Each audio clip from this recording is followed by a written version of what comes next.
Hey everyone, I'm going to review this EFDawah video where a doubting Muslim woman calls in with some problems about slavery in Islam and how it relates to some of Muhammad's wives. Now, this is a great example of how Imran just lies to people in order to keep them in the fold of Islam.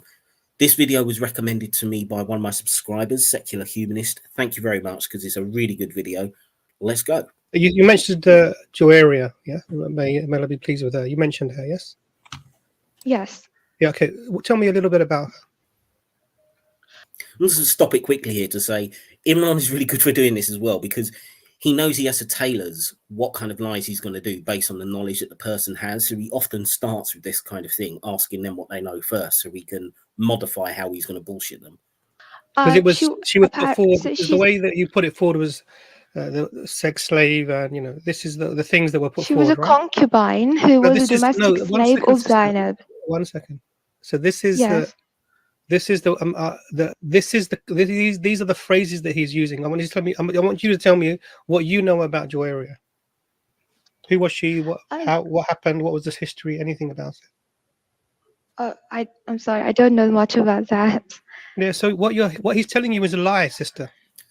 Well, it's not really a lie. I mean, Joaria, and I apologize for the terrible pronunciation of that, was one of Muhammad's wives, which he essentially bought. She was a slave concubine of another Muslim, but he ended up paying a ransom for her in order to get her to become one of his wives. So yes, she wasn't technically a concubine of Muhammad, but she would have been a concubine of the other guy had he not bought her. So could you tell me what really happened with Joaria and Maria and Sophia?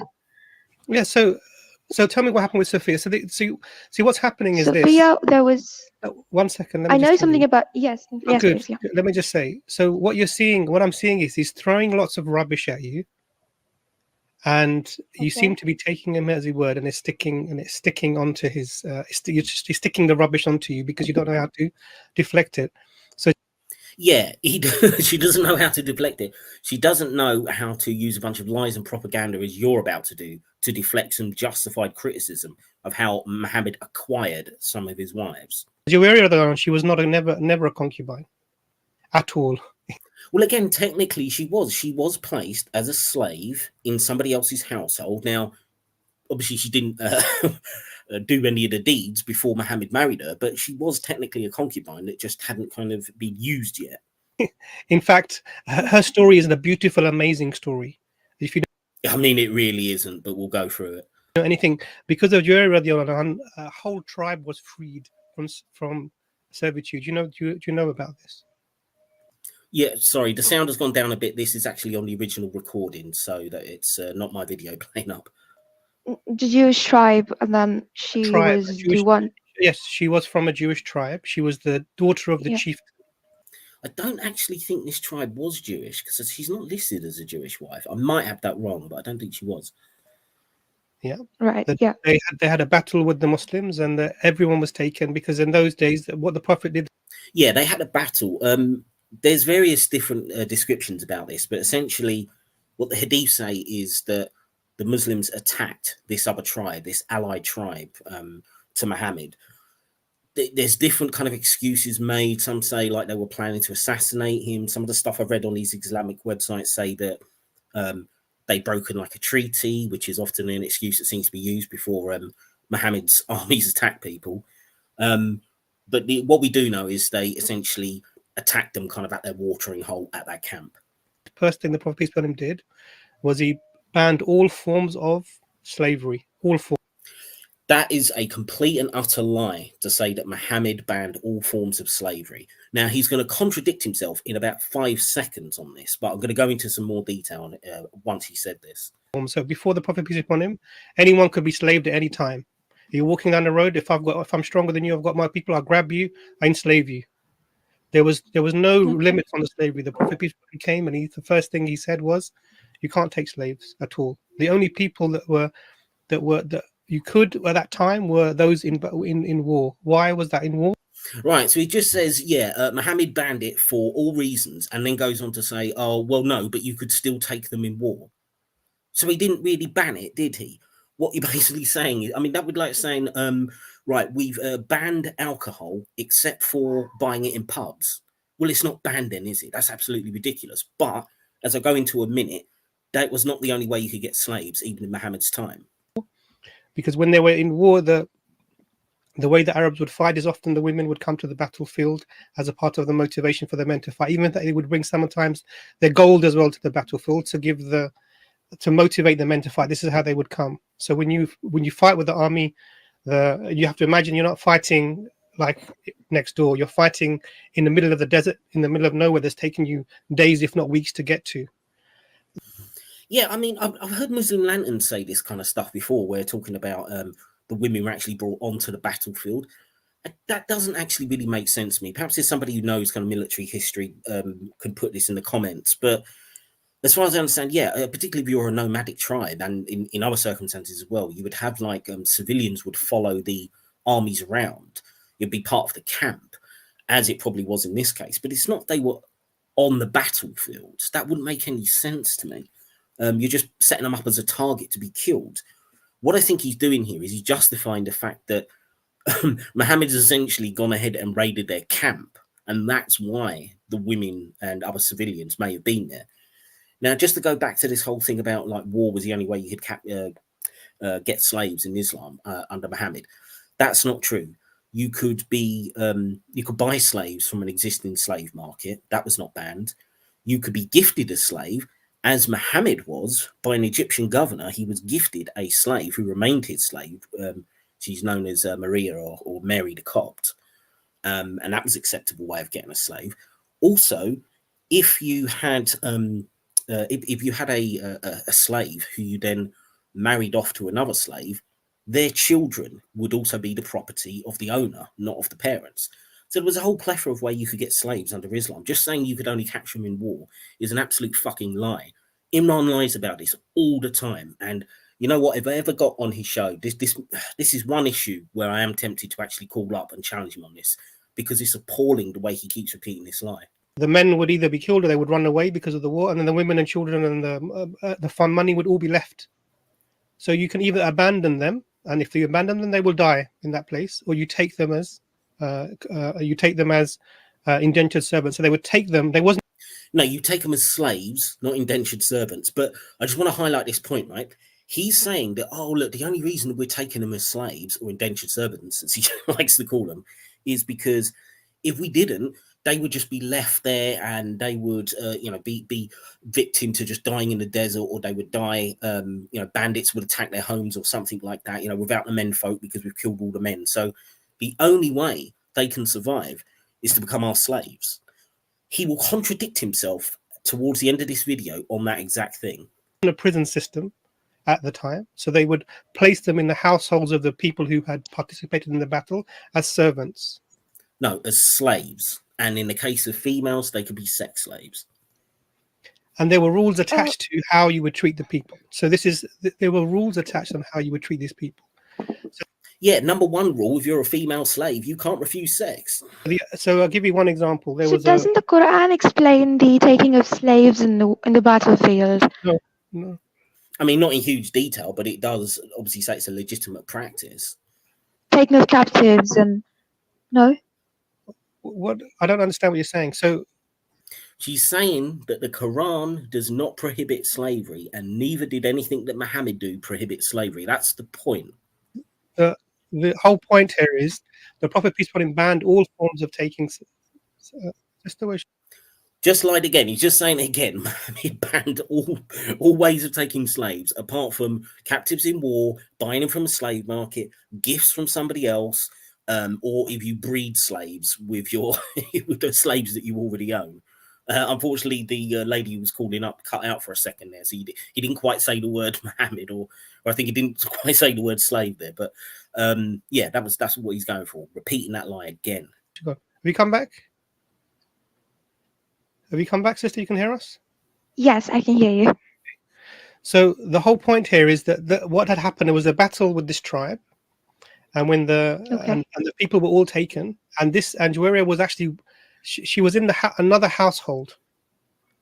Yes, as their slave, and she would have been the guy's concubine whatever companion of Muhammad who'd been basically chosen for, or whether he had sort of picked her as part of the war booty to take as a slave, she would have been his concubine. And it's only through Muhammad saying, oh, well, she's a bit hot, so I want her, that she stopped being his slave and ended up being his wife. Okay. Now, one of the rules of the Prophet, peace be upon him, so she was not with the Prophet, she was in another household. As a slave. And one of the rules of the Prophet, peace be upon him, had instigated is, if the person wishes to be freed, you have to give them, and if they can give you something like an agreed amount, you have to free them. Do you understand? Okay. Yeah, you see, he's dodging around using a word here, and I'll get to it in a second. Imagine now you're talking about sex slaves and holding people and treating them badly. The Prophet had a rule that if the person who was allocated to your household as a servant, slave, and I'm going to keep emphasizing that, because they were a prisoner, because they had been taken in the battle, as they want to be freed, if they agreed on an amount, then you said you had to allow them to have that ability to do that. Even he's saying that, right? Here's the word that he's trying to avoid here, the R word. It's called ransom. Now he's acting as if Muhammad, he came up with this new rule, this amazing moral rule that you can free a slave by paying a ransom. That hasn't existed throughout all of history. And he doesn't want to use the word ransom because he knows how immoral that sounds. And to be honest, I'm not particularly judging that. I mean, that was just across the ancient world. I mean, hell, it still kind of goes on today in various circumstances. People get ransomed, but he knows the moral implications of that, so he doesn't want to use the R word. He's almost trying to say, oh yeah, it was this lovely little financial arrangement they had worked out. It was just like a contract, for getting somebody's business or something. No, he paid a ransom to gain a slave. That's what it was. You could give them money for they could free themselves. It was that. It's very fascinating. Yeah. So that's not fascinating. That is as old as human civilization. She immediately she was looking for someone to give the money to the person that she was allocated to, so she could be freed. Yeah, and despite this woman who was gone to become Muhammad's wife, it's well, yeah, you've got this wonderful system of ransom, but unfortunately, you've just killed a bunch of the men and enslaved the rest of the tribe and stolen all their money. So where's she going to get the money from? They've got nothing to pay the ransom because it's all your war booty anyway. So it isn't really helping them, is it? And she went and then she came to the house of the Prophet, peace be upon him. And we have this statement from Aisha radiallahu anha. She explains that she came to the house of the Prophet, peace be upon him, and the Prophet came to because there was no door, there was just these coverings, came to the door, and she explained the situation. I am the daughter of so and so. I am the chieftain's daughter of the tribe and I've been given this contract. I need this much money to free myself. Can you help me? And Aisha explains that when she saw her, and this is from the mindset of the woman. When Aisha saw her, she said, I saw her and I hated her. Why is that? Because she was beautiful. Do you understand? She knew that this person is attractive. I love the way he is trying to make that response from Aisha seem like it's an irrational kind of, it's just an over emotional response from a woman because she was more beautiful than her. No, there was a very practical reason why Aisha hated her, because she knew Muhammad had a history of basically seeing all the women which he fancied, picking the most, some of his wives described as the most beautiful woman. And she knew that whenever he saw someone that he fancied, that was going to be another wife, which was obviously a threat to her. So far from this being just an anti-woman, an emotional kind of overreaction or something from woman. No, there was a very good reason why Aisha hated him, because she knew exactly what Muhammad's libido was like. Woman. So what the Prophet, peace be upon him, said to Juwairiya was, I will not give you a loan, but if I pay this for you, I will not give you a loan to a slave. How's she going to pay it back? I mean, the words he uses to get around this, And something better, he said. I'll give you something better than this. I will pay you. I'll free you from them by paying that, but you marry me. Yeah. So, and this woman's response is brilliant because it's exactly right. So she agreed. So the condition for her freedom was getting married to someone she did not want to be married to. Fucking bang on. That's exactly it. It's basically, You're somebody else's slave now who will just use you as a sex slave until you're dead. The other option is you can come over to me, I'll free you, and you can be a wife. Now, of course, she's not going to want to marry him.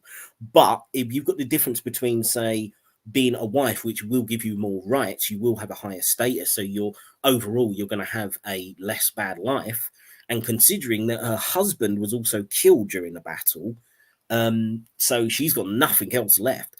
Of course, it makes sense for her to sort of accept that. But what would her real conditions, what would she prefer to do if she could? If she had the option of just like, at that moment, running away, then I'm sure she probably would have. Now, there is something about how later on, there are some of the stories that say that her father came to sort of negotiate for her freedom and she stayed married to Muhammad. But then at that point, I'm sure she kind of got into the whole kind of power situation. I think she was involved in like power politics later on after Muhammad had died. So by that time, she'd already been sort of suckered in. But right after you've just seen all that slaughter and your own husband killed, I think the real if you were being moral, was to say, all right, I'll pay it, free you, and you can go back to your surviving family, to your father. But she wasn't given that option at the time. Prophet, peace be upon him, said, "Now you have to hear the story because this is like the atheist mindset that he's instilled in you is kicking in again." No, it's not the atheist mindset; it's the rational mindset, free of the Islamist propaganda. So he gave her an offer. If you want, I will give you something better than just money. No, you mean you're going to better than something other than slavery, which is what she had. You can instead be a wife, which again I can understand why she would pick that out of the two options. I will pay this for you. You marry me. This is like the gift. You know the meher. The meher. Yeah. This is like, I will give this and you can marry me and show. So what happened? The gift at your wedding is that you're no longer a slave. I think that's literally how it's written in some of the sources, that was effectively the dowry. I mean, it really is a beautiful story, like Imran says. You don't have to be a slave anymore. What a great guy. Agreed. She agreed. Yes, I'll marry you. And then what happened because of this marriage? Do you know? No. Okay. Because of this marriage, the whole of the tribe who were taken into the households because they were part of the battle. Yeah, slaves again. You don't want to use that word, but let's keep re-emphasizing it. Yes, those who were enslaved. The companions who were there, they said, well, we can't hold as servants the relatives of the Prophet, peace be upon him. So they freed them. Yeah, I'm not sure if it was the entire tribe. I've read different things on this. Some of it say it was like they captured some number of families. I think they released half of them or something like that. I think others do say like the all of them, but that's contested. But the point is, I want to stop it here and raise point, right? He's like saying, like, isn't this a wonderful thing? The rest of the tribe was set free. Okay. At the start of this video, you were saying that they had no choice but to enslave these people, because if they left them free, they would just be abandoned in the desert, or, they get taken by bandits, or, they got no men to protect them in their homes. So now you're saying they could have freed them. And they did so because of this relation to the Prophet. Now she's one of his wives, so they didn't want to have him free. Okay, but what? Are they now just abandoned to die in the desert? Or was your original claim that there's no other option but enslaving them complete and utter bullshit? Well, yes, it's the second, isn't it? So you've contradicted your own claim that the only way you can do it is to enslave them. The whole tribe, because of that marriage, the whole tribe was freed, and they were back exactly as they were before the battle took place, in their places, in their homes. Yeah, so you've just proved that there's no need to enslave the rest of the tribe, and yet this is what Muslim armies have done constantly, and Muhammad did it in plenty of different tribes that were allied to him, and then he went against them, enslaved the whole tribe. So you're admitting there's no need to do that because they freed them and they lived happily ever after, or however the fuck the story goes. So you've contradicted yourself, Imran. You lose. Oh, okay. And she is one of the greatest. I did not know that. She is one of the greatest women of Islam, and one of the most respected wives of the Prophet, peace be upon him. Yeah, I did not know this. And what did your friend, your brother-in-law? It sounds like not a.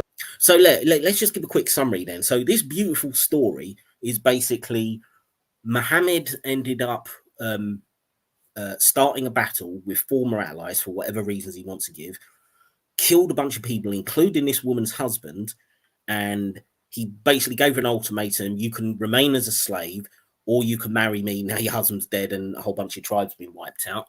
And she says, okay, I'll marry you. That's the beautiful story in terms of Imran. This, you know, isn't it just a classic boy meets girl story? I mean, it's just like you'd find on lonelyhearts.com or something, isn't it? Very nice person, to be honest with you. Well, he talked about sex slaves and concubines and lies. They're not lies. You're the one who's lying. These things are absolutely permitted in the Quran. Muhammad did them. His companions did them. Muslims all throughout history have done it. The Hadiths allow it. The Quran allows it. It was never prohibited. You're the fucking liar. Now, I'm going to ask you this question. If he's lied to you about this, which is a beautiful story, not a horrible story, beautiful story, what else has he lied to you about? Well, he didn't lie about that, so...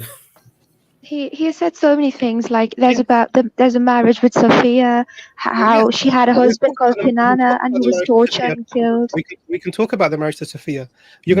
You notice that she said that, you know, the guy was tortured and killed. We'll get onto that in a second because he skips over that. And then he also just a minute. He also said that the Prophet had put forward a idda period where the woman, after the death of her husband, had to wait a little while before she got married again. But then in the case of Sophia, he did not fulfill the term that the woman had to wait after the death of her husband. He's lying to you.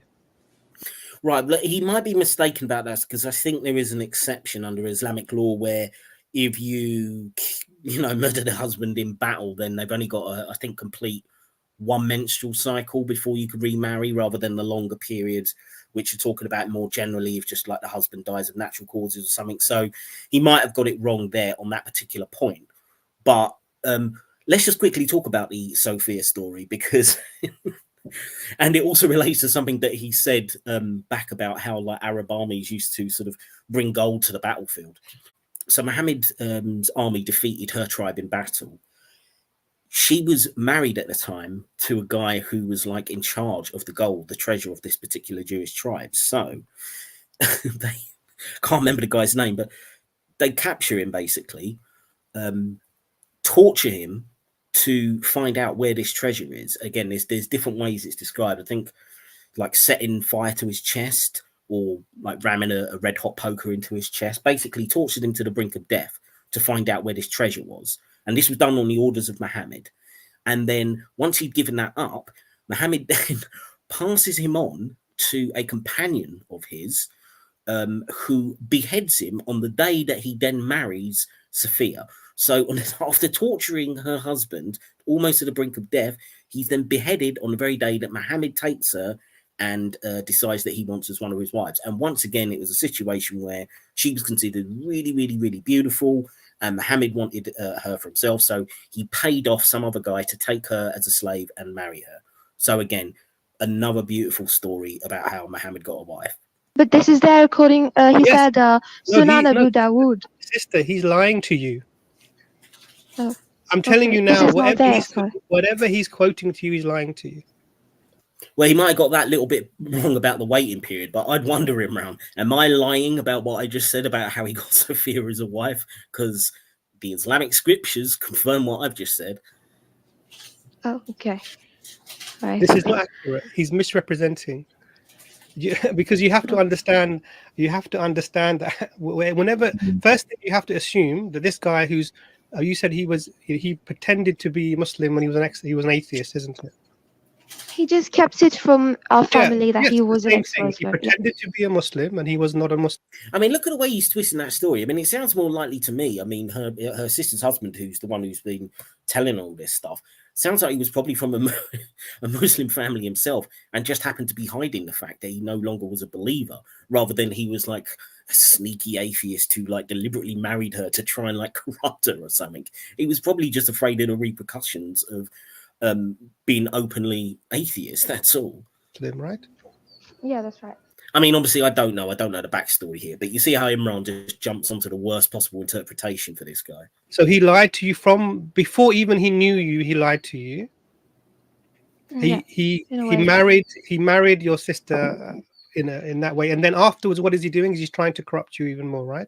By finding, I'm going to be. This is not pejorative, but he's picking on little girls, right? Oh yeah, that's not pejorative, is it? I mean, first of all, I mean, she does sound quite young, but I'm assuming she is an adult. But this is like the typical dull apologist mentality they have towards women. It's just openly misogynistic. They basically think that because she's a woman, she's easy to corrupt. Like she doesn't have the intelligence to understand a piece of criticism of her religion. No, I think she's actually been open-minded about it. Unlike you, she's less brainwashed. She's at least considering it. Finding two women, his wife and yourself, who are vulnerable, and he says, I've spoken. Why are they vulnerable? Just because they're women? I mean, he's not talking about getting into a fight with them, is he? He's talking about relaying some information. And quite frankly, they seem far more capable of assimilating that information than someone like you. Until this, come in 5 seconds. I've explained less than 5 minutes. I've explained this. Everything else he says, nothing is new. It's old, tired, weak things from the internet. If you Google anywhere, you'll find all of this stuff. Yeah, or what the rest of the world known as fact. Okay. You'll find all of this stuff. He's lying to you completely. No, he's not. I mean, this is the point, and that was the end of the video. I mean, he's not. Obviously, his biggest concern now is the fact that he's got somebody giving her an alternative point of view.